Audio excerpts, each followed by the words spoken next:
The soldier at the gate. There is a room at Dam Neck Annex that most people at Norfolk Naval Station will never see. No windows.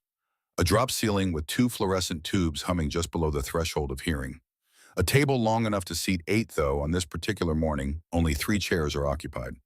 The air carries recycled coffee and old paper, and something underneath both of those things that is harder to name.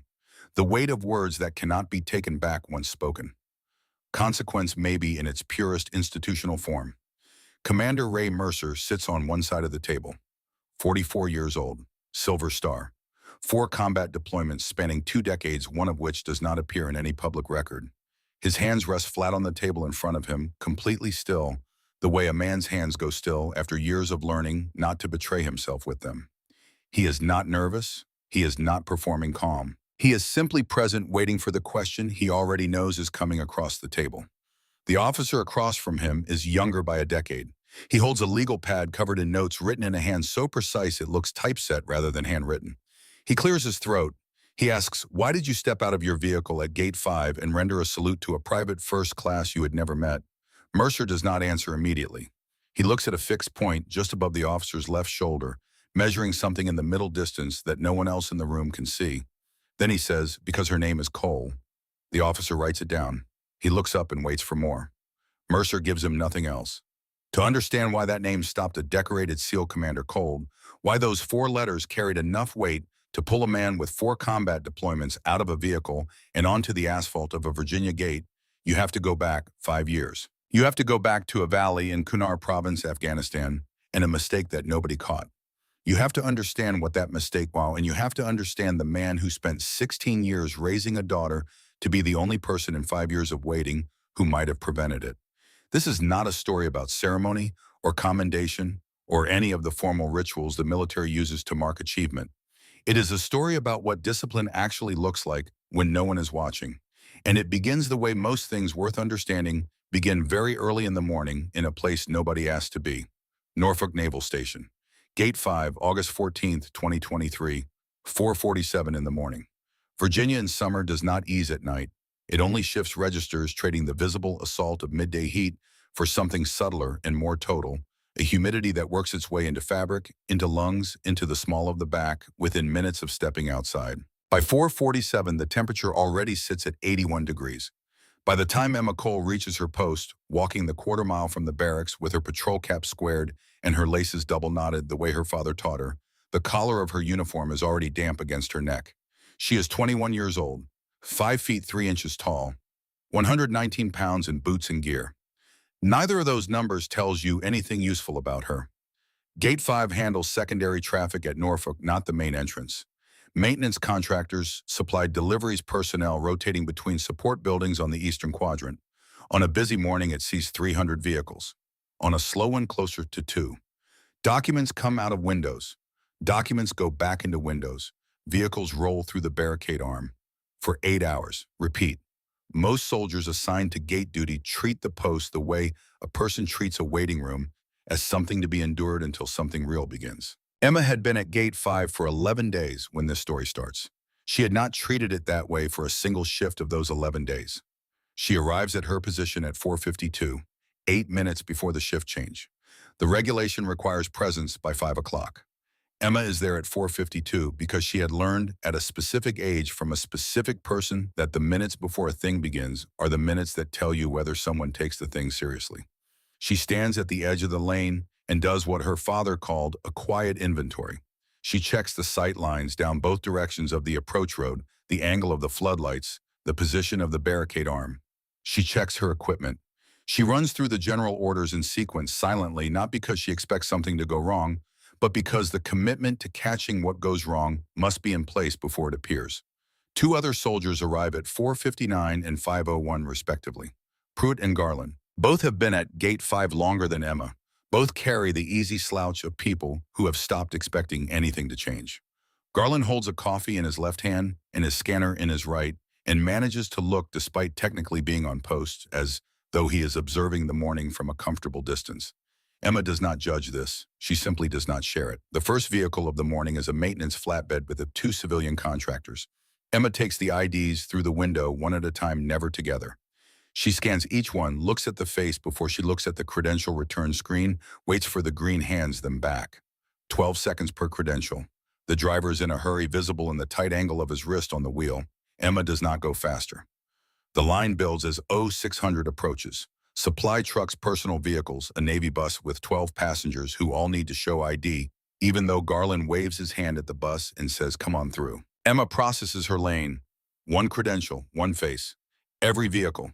By 7:30, the August sun has cleared the tree line to the east, and the asphalt at Gate 5 begins to radiate stored heat upward. The temperature reaches 88 degrees. Pruitt and Garland have found a rhythm that involves periodic retreats to the shade of the guard booth. Emma stays in the lane. She shifts her weight once per hour, rolls her shoulders once every third vehicle, and does not wipe her forehead in front of anyone presenting credentials. These are not regulations. They are the standards she sets for herself privately, because private standards are the only ones that mean anything. It is during a long stretch, sometime after 8 o'clock, the sun fully up the line, steady, that her mind goes, where it sometimes goes during rhythmic work. It goes to Fort Bragg, to a workshop behind the house on Cumberland Street where her father kept his tools. She was 14 years old. James Cole was a chief warrant officer in the United States Army, EOD specialist, and a man who believed that almost everything worth knowing could be taught with your hands rather than your mouth. He stood 5'11", with a back that never curved and eyes that cataloged a room in the time it took most people to find a place to sit. When he laughed, which was not often but not rarely either, it started somewhere in his chest before it reached his face, and it was always genuine because James Cole did not perform things. He called Emma to the workshop on a Saturday morning in October 2016 with no explanation. She found him at the workbench with 2 stacks of paper-printed documents that looked official, though she learned later they were facsimiles he had made specifically for the exercise. He handed her the first stack. "Tell me what's wrong with it," he said. Emma looked at the stack for a long time. It appeared to be a standard personnel manifest. Names, ID numbers, assigned positions. Clean and formatted. "I don't see anything wrong," she said. He nodded. He waited. She looked again. Slower. Name by name, number by number. On line 23 of 40, she found it. A 4-digit transposition and an ID number. 7842 written as 7482, small enough to miss at speed, significant enough to matter in the wrong context. She pointed to it. James Cole said, "Good, why does it matter?" She thought about it. If someone uses this to verify identity and the wrong number is in the system, they could clear the wrong person or flag the right one. He handed her the second stack. Same manifest, different error. It took her 6 minutes to find it. A coordinate written with the wrong cardinal designation. East instead of west. "That one's worse," she said. He agreed. She asked why he was showing her this. He put both stacks in a folder and placed the folder on the shelf above his workbench. "Because you're going to serve," he said. "I know it. And I need you to be the person in the room who reads carefully. Not the person who assumes someone else has already checked. But there's always supposed to be a chain of verification," she said. James Cole looked at his daughter with an expression she would spend years learning to read in full. "There's always supposed to be," he said. "That's not the same as there always is." She was 16 when he deployed to Afghanistan for the 3rd time. She was 16 when the notification team came to the house on Cumberland Street in April of 2018 with their formal hats and their formal faces, and the news that Chief Warrant Officer James R. Cole had been killed in action in Kunar Province. She was 16 when she made the promise not to him because he was not there to receive it, but to the space he had occupied in every room she had ever known. She would serve. She would read carefully. She would be the person in the room who caught what others let slide. She joined the Army at 19. She stood post at Gannett Fief at 21. She processed credentials in Virginia Heat the way her father had processed documents in his workshop. One at a time. Thoroughly, without exception.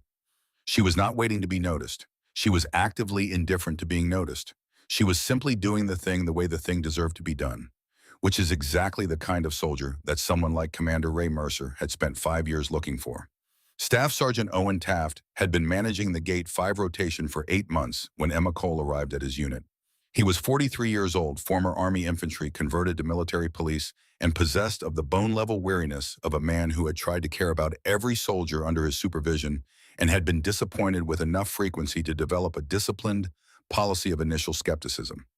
He did not assume failure. He simply declined to assume success until he had watched a person long enough to hold a real opinion. He had watched Emma Cole for 11 days. What he saw was technically correct. Her credential checks, her lane communications, her adherence to protocols all by the book. Taft was experienced enough to know that technically correct and actually good were not the same category, and experienced enough to wait before deciding which one applied here.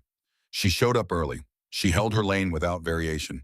She maintained her bearing through heat that made experienced soldiers visibly miserable. She did not gossip, did not complain, did not look at her watch. He filed all of it away and held his conclusion. What he had not anticipated was the black SUV. He was standing 40 feet from Gate 5 in the shade at the edge of the guard booth, reviewing a rotation schedule on his clipboard when the vehicle appeared at the end of the approach line at 0917. He noticed it the way he had trained himself to notice vehicles that generated attention from those around them, not because of what the vehicle was, but because of the way everything in the vicinity subtly changed when it appeared. Two soldiers near the barricade straightened without being told to.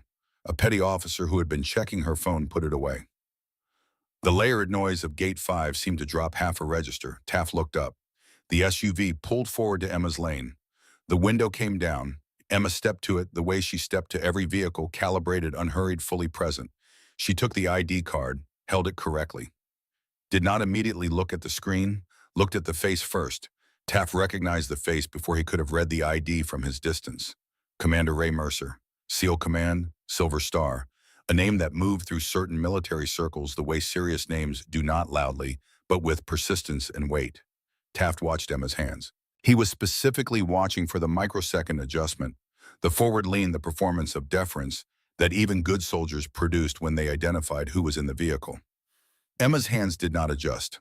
Her posture did not shift. She scanned the credential with the same rhythm she used for every contractor and every bus.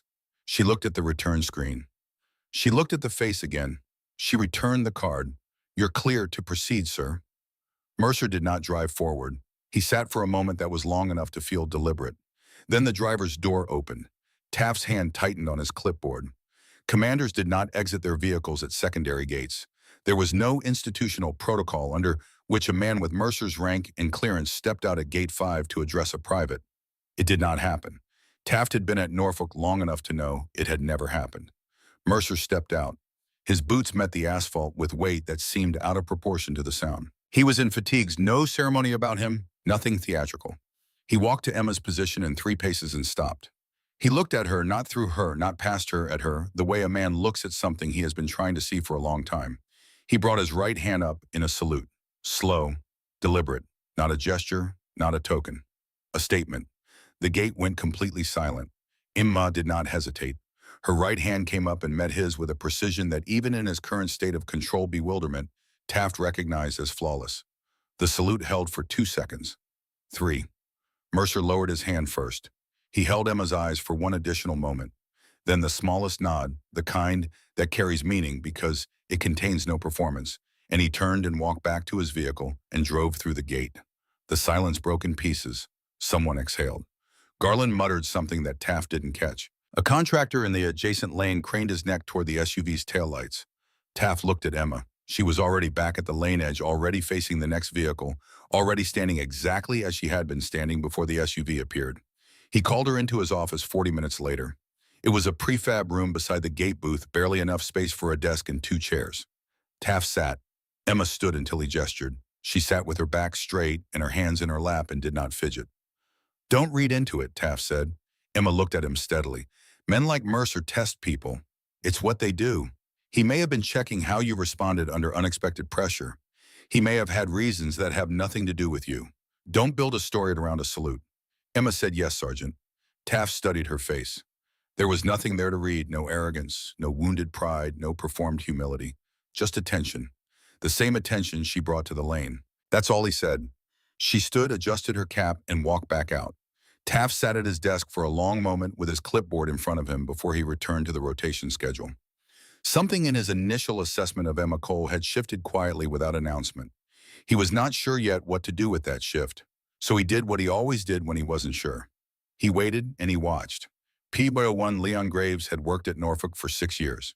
In those 6 years, he had said in total approximately as many words as most people use in a week. This was not shyness or social discomfort. Graves was a man who had concluded sometime in his early 30s that most of what people said to each other in the course of a day did not require a response, and that when he did choose to use words, they ought to carry weight proportional to the silence he usually kept. He had been stationed near Gate 5 as part of his patrol route for the past 2 weeks. In those 2 weeks, he had watched Emma Cole work the gate the way a careful person watches something that interests them without drawing attention to the watching.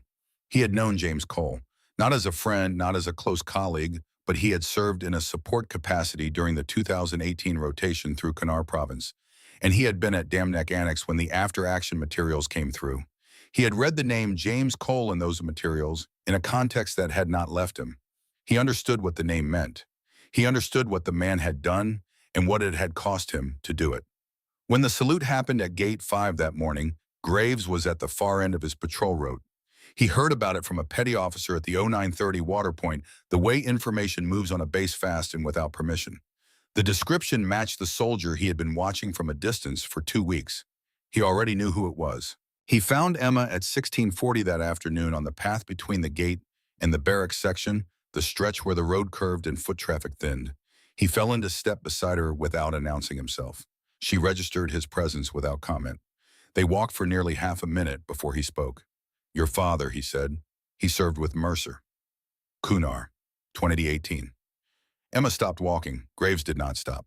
He kept the same pace, the same direction, as though he had noted something aloud rather than handed someone a key to a locked room. He rounded the curve in the path and was gone.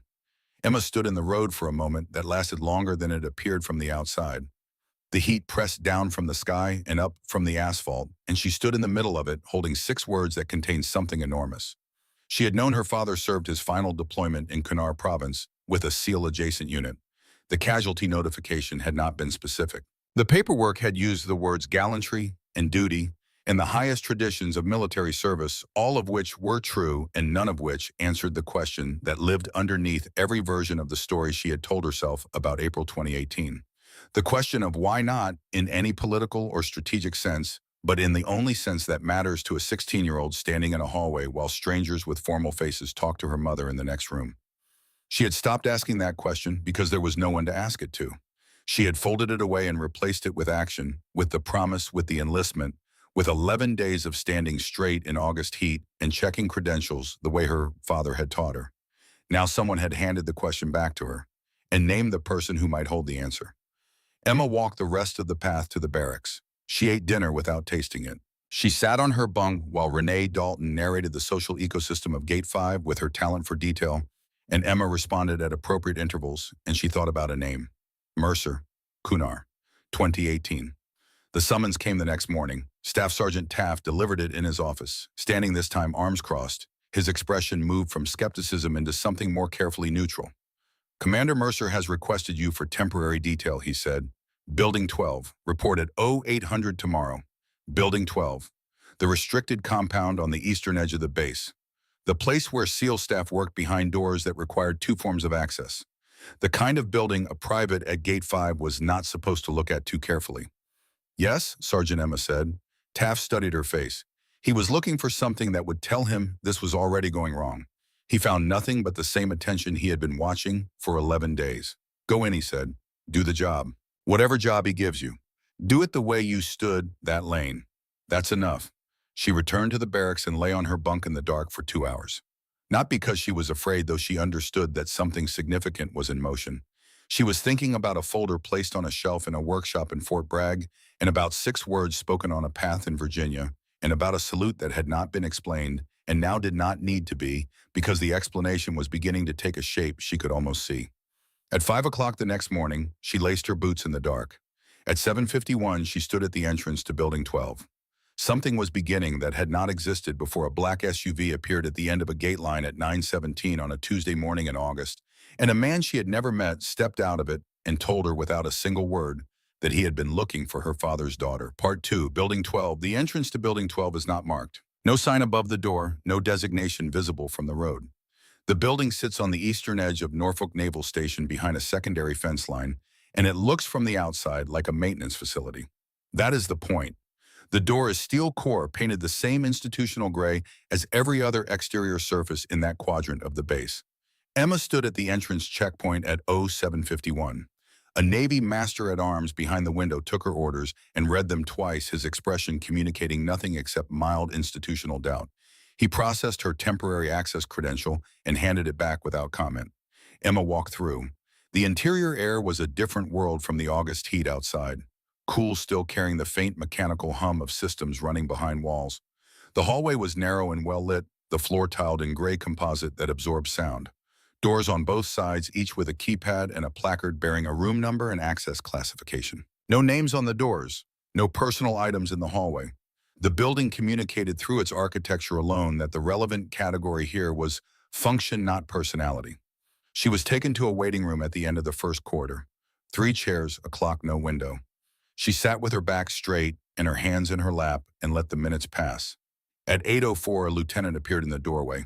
He said her name as a confirmation gesture and led her through a second corridor and through a door requiring both keypad and access card into a section of the building that sounded different, more activity behind the walls, the occasional radio burst muffled to near silence by insulation. The office at the end was sparse. A desk with a clean surface, 2 chairs, a corkboard on one wall with maps pinned to it, and annotations in a hand she could not read from distance. Commander Ray Mercer stood behind the desk in fatigue, sleeves rolled to the forearm. He was reading something when she entered and finished reading it before looking up. "Private Cole," he said. "Sir," she replied and gave her salute. He returned it. He gestured to the chair and told her what she would be doing. Scheduling, log maintenance, briefing package preparation and delivery. He described each task with precision and without decoration. When he finished, he asked if she had questions. She had one. She asked what level of error was acceptable in the scheduling work. Mercer looked at her for a moment. "None," he said. She nodded. "Understood, sir." He stood. She rose, saluted, and was shown to her desk outside the operations wing, separated from the primary work area by a frosted glass partition. Smaller than she had expected, positioned at a corridor junction where foot traffic moved constantly. A computer terminal, a telephone, 2 document trays, a laminated card with communication protocols. The previous occupant had left nothing personal. The desk was as blank as the hallway outside. Emma sat down, oriented herself to the system, and began. The first thing she learned about Building 12 was that the work looked simple and was not. A scheduling entry for a mission briefing was not just a time and a room number. It was a sequence who needed notification in what order, through which communication channel, with what classification marking on each notification. One element out of sequence, and the wrong person received information before the right person, or the right person received it without the context needed to act on it. Emma spent her first morning reading every protocol document in her access queue before she touched a single entry in the scheduling system. She mapped the rules before she applied them. It was the way her father had taught her to approach documents she did not yet understand. Learn the architecture before you touch the material. By afternoon, she had processed 11 scheduling entries without error and flagged 2 incoming requests missing required authorization signatures. She forwarded both flags through the appropriate supervisory channel and documented each action in her log. She did not bring either flag to Mercer directly. That was not yet her position. Lieutenant Conrad Farrell noticed her on the second day. He was 32 years old, the kind of officer who had learned early that visible movement looked like progress and had built his career on the appearance of momentum. He was able and organized and skilled at positioning himself near the center of whatever mattered. He had been in Building 12 for 14 months, long enough to develop a proprietary relationship with the systems and personnel he worked with. When a private was placed outside his operations wing by Commander Mercer without consultation, Farrell understood immediately that this was not an administrative detail. It was a signal. He simply did not yet know what it was signaling or what it would cost him. On the second day, he walked past her desk at 14:15 and glanced at her monitor without stopping. On the third day, he paused long enough to ask in a tone calibrated to sound helpful whether she needed clarification on the scheduling protocols. She thanked him and said she had reviewed the documentation. He nodded and moved on. On the fourth day at 8:30, Emma opened the scheduling system and found that a briefing she had logged the previous afternoon at 1400 now showed 1500. She had her own handwritten parallel log alongside the digital system, a habit developed independently from her father's practice of going back over work after it was done to see what the doing revealed. Her paper log showed 1400 clearly written the moment she made the entry. 1 hour. In a building where briefing sequences were timed to the minute, 1 hour cascaded through an entire operational day. She looked at the modification timestamp in the system. 21:37 the previous evening, long after she had left the building. She documented the discrepancy. She checked both versions against the originating request document, which showed 1400. She corrected the entry, documented the correction with both timestamps, and forwarded a discrepancy report through the supervisory channel. She did not go to Mercer. She went through the process because the process was what the process existed for. Mercer learned about it through the supervisory channel. He said nothing to Emma. But Owen Taft, maintaining contact with Building 12's administrative supervisor as part of his oversight of Emma's temporary detail, received a brief summary that afternoon. He read it at his desk, set it down, and sat for 30 seconds before moving on to the next thing on his clipboard. That was observation number 2. He said nothing, but he had stopped filing Emma Cole in the provisional category. The night of August 21st was a Tuesday. Emma had been in Building 12 for 6 days. She was alone in her work area at 2300. The day staff had cleared out by 2100. The overnight crew worked deeper in the building behind doors she did not yet have access to. She had stayed late to prepare the morning briefing package, a set of documents that needed to be assembled, verified, and sequenced before 6 o'clock. She had gotten into the habit of doing this the night before and checking it twice because the alternative was doing it under time pressure with less room to catch errors. She was on her second pass through the package when she found it. It was in the logistics attachment. 3 pages. Route confirmation for a resupply drop. Grid references for the landing zone call sign assignments, timing windows. She had almost moved past it because she was tired, and the document looked structurally clean. Formatting, correct authorization signatures present, classification markings in order. But on page 2, there were 2 grid references, one in the body of the text and one in the table summary below it. They were labeled identically. They were not identical. 34 degrees, 22 minutes north versus 34 degrees, 26 minutes north. Emma set the page flat on her desk. She wrote both coordinates on her notepad and looked at them side by side. 4 minutes of latitude. She ran the calculation her father had made her memorize. 1 minute of latitude, and at that longitude equals approximately 1.85 kilometers. 4 minutes. 7.4 kilometers. In flat terrain, 7 kilometers was a logistical problem. In mountain terrain and darkness, 7 kilometers put a team in a valley instead of on a ridge. In the wrong valley without matching intelligence for the approach, without anyone positioned to support them. The timing window for the drop was listed as 0400. It was currently 2309. She did not think about whether this was her responsibility. She had resolved that question at 14 years old in a workshop in Fort Bragg, though she could not have articulated it in those terms at the time. She had resolved it every morning at Gate 5 when she stayed in her lane and processed every credential and did not look for reasons to pass something along. Whether this was her assigned domain was not the question. The question was whether she had seen something that mattered. She had. Everything else followed from that. She picked up the document and walked to Commander Mercer's office. Light under the door, she knocked once firm. Enter. He was at his desk with his jacket off and his sleeves rolled, reading. He looked up with the kind of attention that does not require warming up, that arrives at full capacity. She placed the document on his desk. She placed her notepad beside it with both coordinates written out and the calculation underneath. She said, "Sir, a discrepancy in the logistics attachment for tomorrow's resupply. 2 grid references on page 2, same label, different coordinates. I wasn't certain which was correct, and I didn't want to assume." Mercer looked at the document. He looked at the notepad. He was quiet for 9 seconds, 10:11. He picked up his phone and dialed from memory. When someone answered, he did not identify himself. He said, "Hold the 0400 drop. I need coordinate verification on the LZ." "Yes, now." He read both coordinates. He waited. He said, "Stand by for my confirmation." He set the phone face down and looked at Emma. "Where did you find this page 2 of the logistics attachment, sir?" "The discrepancy is between the body reference and the table summary on the same page." He looked at the document again. He picked up the phone, confirmed the 34 degrees, 26 minutes north coordinate, and said, "Revise and reissue. Confirm when complete." He hung up. The room was quiet. "You may have just saved 4 lives tonight," Mercer said. He said it without performance. It was a statement of operational fact. Emma received it the same way she had received his salute at the gate, without display and without deflation. She was about to say "Yes, sir," and return to her desk when he spoke again. "Sit down, Cole." She sat. He did not move from behind his desk. For a moment, he looked at the corkboard on the wall with its maps and markers and coded annotations, looked at it the way a man looks at something he has memorized to the point where he no longer sees the surface, only what lives beneath it. Then he turned back and told her about Kunar province, about April of 2018, about the 5 years he had been carrying the weight of a decision made under time pressure that he could not unmake and could not stop examining.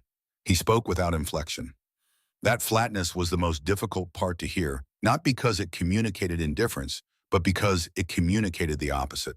He had gone over these words inside his own head so many times that the saying of them had worn smooth. He did not spare himself in the telling. James Cole had flagged the manifest error the night before the mission. He had brought it through the right channel, used the right language, identified the risk clearly. Mercer had been the commanding officer. He had been under timeline pressure. He had judged the error to be administrative rather than operational. He had said move at 0400. Two men who should have come home from that valley did not come home from that valley. The error was a 4-digit transposition in an ID sequence that created a position assignment ambiguity. Two members of the team ended up at the wrong point. Communications failed at the critical window. By the time anyone understood the geometry of what had happened, there was nothing left to correct. He stopped. Your father was right, he said. I wasn't. And I have spent 5 years asking myself whether what he knew the thing that made him raise that flag was something that could be taught or something that exists in a person fully formed, and whether I would recognize it if it appeared. Emma sat still. 4 counts and hold 8 counts out. The breathing pattern she had used since she was a teenager when the feeling was too large for the space available. She asked one question. She asked it quietly. Was it a coordinates error? Mercer looked at her. He said yes. She nodded. She looked at the space between her hands and thought about a folder placed on a shelf above a workbench and a man who believed that careful attention was the only honest form of respect for the lives depending on you. Thank you for telling me, sir, she said. Her voice was level, not because she was not feeling what she was feeling, but because she had been raised by someone who understood that certain things were carried rather than displayed. She returned to her desk. She completed the briefing package. She documented the coordinate discrepancy and her corrective action in full with timestamps. She logged out at 0043 and walked back to the barracks in the dark, the air still warm, the base quiet around her. She did not cry until she was inside with the door closed. Even then, it was brief and contained the way her father would have understood. In the morning she came back. She sat at her desk. She began again. Lieutenant Conrad Farrell filed his formal report on August 24th, a Thursday. It was 3 pages precisely formatted, citing relevant regulations with the accuracy of someone who had written documents like this before. The core allegation was that Private Cole had exceeded her authorized access by independently reviewing operational materials outside the scope of her assigned duties, and that her direct communication with the commanding officer on operational matters had disrupted the established chain of supervisory oversight. Both allegations were technically arguable. That was the craft of it. Farrell had not written anything false. He had selected from the available true things, the ones that arranged in a specific order produced the picture of a private who had overstepped. The picture was not accurate, but it was internally consistent, which was often enough. He brought the report to Staff Sergeant Owen Taft with a request for Taft's countersignature as Emma's supervisory NCO of record. The countersignature would give the report institutional weight that Farrell's signature alone could not. Taft took the report. He said he would review it. He read it twice at his desk that afternoon. Then he opened Emma Cole's service record and went through it from the beginning. Basic training evaluations. 11 gate logs, each one a precise account of every credential processed, every anomaly flagged, every procedural variation documented. 2 authorization flag reports from her first week at Building 12. The coordinate discrepancy correction from 4 days earlier, which had resulted in an operational hold, and a coordinate revision on a mission in which 4 service members were directly involved. He closed the record. He picked up the report and read the section about disrupting the chain of supervisory oversight. He thought about a private who had walked to a commanding officer's door at 2309 with a document and a notepad rather than assume the correct coordinate and go home. He thought about what it meant that she had done this after 11 days of standing a gate that nobody wanted and processing credentials that nobody was watching her process. He placed his pen on the desk. Not on the report, on the desk. He told Farrell, I won't sign this. Farrell waited for the reason. Taft did not offer one. He set the report on the corner of his desk and returned to the rotation schedule he had been working on before Farrell arrived. Farrell took the report and left. That was the third observation. It was sufficient. Part 3, The Reckoning. The days after Farrell's formal complaint had a different texture in Building 12. Not easier exactly, but cleaner the way a room changes when something that was blocking the light is moved. Emma noticed it in small ways in the absence of a watchful pressure she had grown accustomed to without fully registering. Its removal was the thing that made her understand it had been there. She did not relax. The work expanded to fill what the managed environment had been consuming. By the first week of September, she had refined her parallel logging system to where she could cross-reference a scheduling entry against 3 independent sources in under 2 minutes. She had committed the communication protocols for every classification level to memory, no longer needing the laminated card. She had caught 2 additional documentation inconsistencies, neither as significant as the coordinate error, both corrected early enough to avoid operational impact, both processed through the appropriate channel, with documentation that left no ambiguity about what had been found and when. The operations wing staff adjusted in the gradual way that professional people adjust when evidence accumulates past the point of comfortable resistance. Nobody made a speech. Nobody acknowledged the shift in any direct way. A petty officer who had previously checked everything Emma delivered now checked it once quickly, more from habit than necessity. A lieutenant who had addressed her with clipped formality reserved for people not yet trusted, had begun using her name at the beginning of sentences rather than as an afterthought at the end. Graves, whose patrol route still brought him past the building's side entrance each afternoon, had begun acknowledging her with a single nod through the corridor window. From Graves, that was a considerable statement. She recorded none of this. The adjustments in other people were not what she was tracking. She was tracking the work itself and whether she was doing it to the standard her father had set, which was not documented anywhere in the Army's institutional records, but was more specific and more demanding than any of them. On the morning of September 4th, Commander Mercer appeared at her desk at 8 o'clock, rather than passing through on his usual route to his office. He said, "Come in when you're at a stopping point." She completed her current entry, documented her place in the queue, and followed him in 7 minutes later. He was seated behind his desk with a single document in front of him face down. He gestured to the chair. She sat. He said, "I want to discuss what comes next for you." He turned the document over. A program description. She read the header from across the desk. Accelerated officer candidacy. She recognized it. Competitive, selective, designed for enlisted personnel who demonstrated exceptional performance and were identified for officer track advancement ahead of the standard timeline. It would compress the normal progression by 3 years and would mean leaving Norfolk in all practical terms. He described the program without editorializing. Duration, location, what it required of a candidate, what it produced. He told her that he had the authority to initiate her consideration and that her record from Building 12, the private record that existed in his notes and in the operational logs and in the understanding of people who had been paying attention, supported the recommendation without qualification. He said, "This is not an offer I make often." Emma looked at the document. She looked at the header and the program dates and understood clearly what was being placed in front of her and what it meant that he was placing it there. She looked up. She said, "Sir, I need to decline." The room was quiet. Mercer's expression did not change, but the quality of his attention shifted in a way she had learned to read. He was not surprised. He was waiting to hear the reason because the reason was what mattered. She had thought about how to say it longer than she had been in this office, longer than she had been at Norfolk. She had thought about it since the night he told her about her father, and she had thought about it in the barracks in the dark while Renee Dalton's breathing evened out across the room, and she had thought about it at Gate 5 when she walked past on the way back from the evening meal and saw Prescott standing his lane with the particular stiffness of someone still learning where to put his weight. "My father was good at this work for 20 years, she said. He was careful and he was right, and nothing in his official record reflects that. And somehow that produced someone who sits here at 21 knowing what a 4-minute coordinate error means at 11 o'clock at night. I don't know who showed him that it mattered. I don't know who stood the gate correctly beside him early on and made it clear without saying a word that this was serious work that deserved to be treated seriously. But someone did, and it carried forward." She looked at the program description on the desk between them.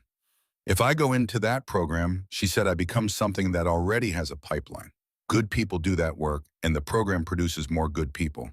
But there is no program that produces the person who stands Gate 5 the right way and shows the soldier next to her that this is not waiting to do something real, that it is already real, that the person who reads carefully at a checkpoint is not passing time until something important begins. They are doing the important thing." And I want to be that for someone. The way someone was, I believe for my father, I will never know their name. But they are part of why I am sitting here. And they are part of why 4 people came home from a mountain instead of not coming home. That seems worth staying for. Mercer looked at her for a long time. He said nothing. The silence following a thing said correctly does not require filling, and Mercer understood that better than most. He picked up the program description, squared it against the desk edge, and set it in the left tray. He said, "All right." 2 words. From him, they closed the subject permanently and without remainder. She stood saluted. He returned it. She walked back to her desk and resumed her position in the document queue. What Mercer told her next he had held for 3 days. He called her back into his office that same afternoon at 15:40 after she had returned to her desk and worked through 2 hours of log entries. He did not preamble it. He told her 2 things in order, and the order mattered. The first was that Farrell had been transferred. The review of his formal complaint had concluded that the complaint was administratively procedural, but operationally without merit, and the broader assessment of Farrell's 14 months in Building 12 had produced a reassignment. He was gone as of the previous Wednesday. That was the first thing. The second thing Mercer said was this: "Yet I knew about the schedule file 3 days after it happened." Emma looked at him. He held her gaze without evasion. The modification timestamp. "I pulled the system access log when your discrepancy report came through the supervisory channel. I saw whose credentials had accessed that file at 2137. She absorbed this. She thought about the days after the discrepancy correction, the continued work, the second flag she had filed, the coordinate error at 2309, all of it happening, while Mercer already held the answer to a question she hadn't known to formulate. She said, "You didn't act on it." "No." She thought about that for a moment. "Then, you were waiting to see what I would do with it." Mercer said nothing. The silence confirmed it. She had found the evidence. She had waited. She had chosen to keep working rather than bring a report against the lieutenant when she was a private, and she had made that choice not out of fear or calculation, but because the work was the thing that mattered, and the work did not stop because someone was trying to make it stop. She had made that decision alone at her desk without knowing anyone was watching, which was the only condition under which the decision meant what it needed to mean. "You had a loaded weapon," Mercer said, "and you chose not to fire it. That tells me more about your judgment than anything else you've done in this building, more than the coordinate catch, more than the scheduling flags. Anyone can do the right thing when they know someone is watching. What you did required understanding that the work matters independent of the outcome, that the discipline is not in the act, it's in the reason for the act." She sat with that. Then she asked, "And if I had filed a report against him?" Mercer said, "I would have processed it correctly, and the outcome for Farrell would have been the same, and the outcome for you would have been different. You would have spent the next 6 months being known as the private who filed a complaint against a lieutenant. Every decision you made afterward would have been filtered through that. You would have been right, and you would have been diminished by being right in that particular way, which is one of the mechanisms institutions use to resist accountability from below." He paused. "Your father understood this. He raised the flag on the manifest error through the right channel at the right time. He was overruled. He did not go above the chain.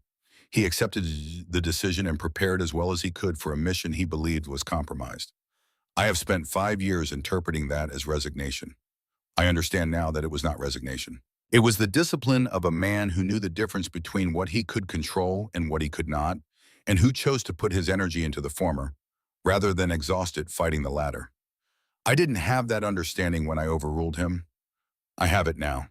Emma looked at the maps on the corkboard, at the red markers, each one a place where someone had made a decision under pressure, and the decision could not be unmade.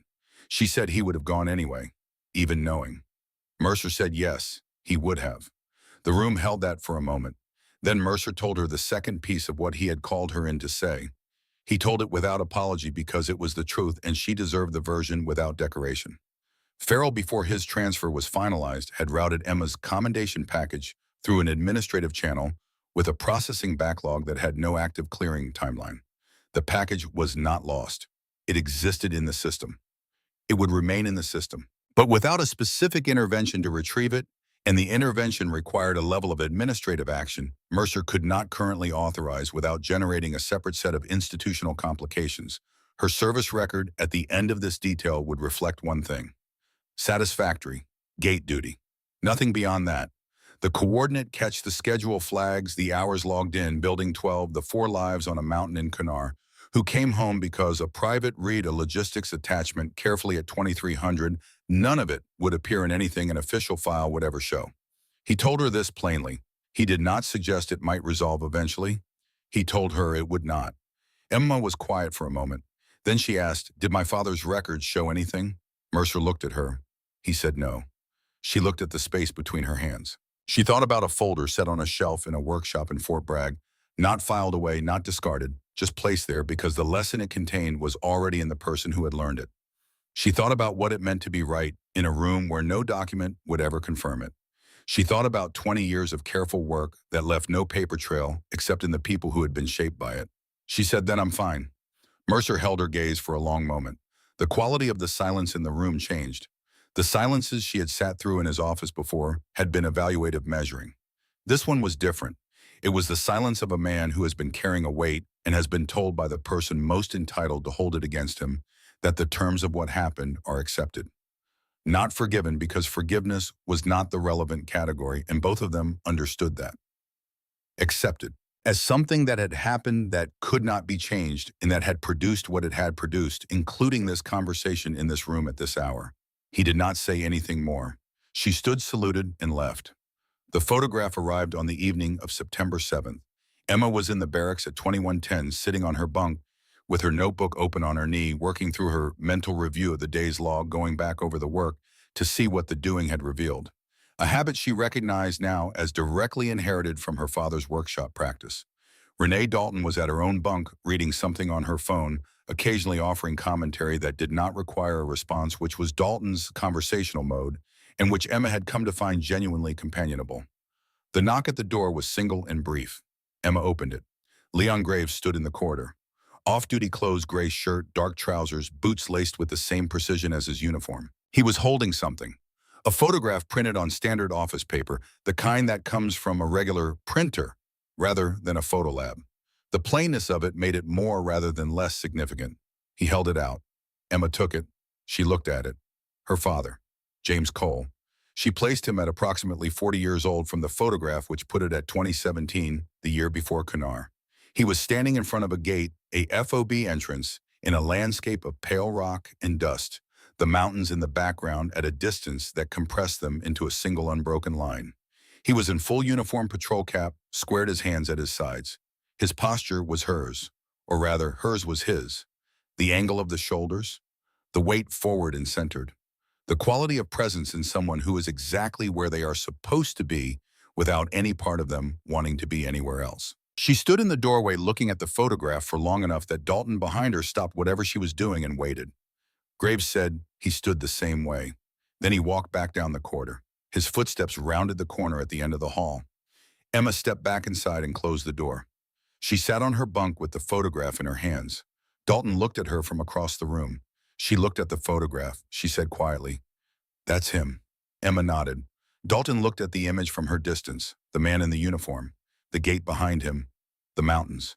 She seemed to understand that there was nothing to say about it that the image had not already said. She returned to what she had been doing. She did not offer consolation or ask questions. It was one of the better things Renee Dalton had ever done. Emma sat with the photograph and with the grief that was not new, but had shifted in weight and angle the way a load adjusts when you finally understand what you have been carrying. She had been missing her father since she was 16. She had developed over 5 years a competence at carrying it, not at making it smaller, but at distributing its weight so that it did not prevent forward motion. What the photograph did was not reopen anything. It was more like arriving at a destination she had been traveling toward without a map and finding it exactly as she had imagined it, which almost never happens. He had stood the same way. He had read documents the same way. He had moved through the same category of work with the same underlying conviction that the work mattered, because the lives it touched mattered, and that the person who held that conviction carefully was worth more to those around them than any number of people who performed the work correctly without understanding why correctly was the right standard. James Cole had known this. He had lived it for 20 years and had not received a document that said so, and had been right anyway. He had taught it to his daughter in a workshop in Fort Bragg on a Saturday morning in 2016, and she had carried it without fully knowing what she was carrying, until a gate in Norfolk in a building with no sign above the door had made the shape of it visible. She set the photograph on the small shelf above her bunk, facing outward. She turned her light off at 21:50. She was at her desk at 7:51 the next morning. The last day of Emma Cole's temporary detail at Building 12 was September 14th, a Thursday. There was no ceremony. She had known since the conversation about the blocked commendation that there would not be, and she had made her peace with that, the way she had made peace with other things outside her authority to change by accepting the fact of it without accepting that it diminished anything real. She completed her log documentation for the day. She filed her final scheduling entries for the following week's briefing cycle, triple-checked with her parallel paper log beside the digital record. She cleared her desk to the same condition she had found it in on her first morning, blank and impersonal, as though no one had been there. She did not need to leave anything behind. The record of what she had done in Building 12 existed where these records always exist in the changed behavior of systems now running more carefully than they had before she arrived, and in the private understanding of people who had been paying close enough attention to see. She stopped at Mercer's office door on her way out. It was open. He was at his desk working, which was the condition she had found him in most often over the past month. He looked up. She gave her salute. He returned it standing, which he did not need to do. She said, "Thank you, sir." He said, "You know where the gate is?" She did. The morning of September 15th rose over Norfolk with the light of early autumn still warm, but with something different in the angle of it, a quality suggesting the relentless pressure of August was beginning barely to recede. By 5 o'clock, the temperature was 74 degrees. The base was still in its pre-dawn quiet when Emma reached gate 5.0452 by her watch. The same margin she had kept since her first morning, here present and oriented before the shift began rather than arriving at it. Some habits stopped requiring decision. They became the shape of how a person moved through the world. She stood at the edge of the lane and ran through her quiet inventory. Sightlines equipment, the general orders that lived in her memory now as baseline condition. She had been away from Gate 5 for a month and nothing about it had changed. Same barricade arm, same floodlights at the same angle, same approach road stretching back into the pre-dawn dark. A soldier she did not recognize arrived at 0459. Young first or second week in from the way he wore his uniform, technically correct, but not yet broken in. He took his position beside her and looked at the approach road with the expression of someone managing the 0500 reality of standing outside in the dark while trying to project readiness. Emma did not introduce herself. She had not been introduced at Gate 5. You learned the work by watching the work done correctly, and then you did it, and the watching and the doing were the introduction. The first vehicle of the morning came at 5:03. Emma stepped to it. She took the credential. She looked at the face first because the document told you what a person wanted you to see, and the face told you everything else. She checked the screen. She returned the card. The vehicle moved through. The soldier beside her, whose name she would learn later, was Prescott. From Indiana watched this and processed his own vehicle faster than was careful. He slowed down on the second one. He took a longer look at the credential before returning it. She said nothing about this.